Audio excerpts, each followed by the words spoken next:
大家好，我是田园，今天给大家分享一个韭菜馅饼做法。首先我们准备300克的普通面粉，然后再少量多次的加入大约180克的温水，接着我们用筷子先把它们搅拌成这种面絮状，然后再下手把它揉成像这种偏软一些的光滑面团。面团揉好后，再给它盖上保鲜膜，让它先松弛20分钟左右。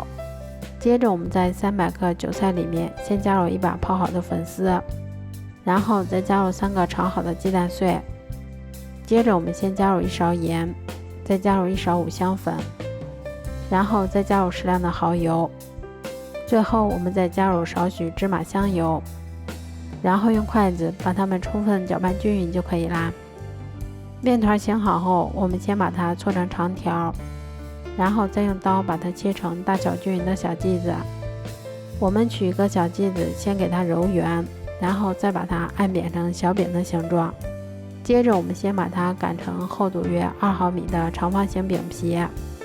擀好后，我们在表面先放上一些馅料，接着我们再像这样先把它从两边往中间折叠一下，最后我们再把两边收口的地方往中间给它折叠一下。像这样我们的生胚就做好啦。都做好后，我们把电饼铛先预热刷油，然后再依次放入我们做好的生胚。接着我们在表面先刷上一层食用油，防止水分的流失。全程用中火慢烙，中间给它们勤翻动一下，确保受热均匀。最后一直烙至两面金黄后就可以出锅啦。这样做出的韭菜馅饼，个个薄皮大馅儿，味道比外面买的还要好。如果喜欢的话就试试吧。喜欢我的视频就关注我吧，谢谢您的支持。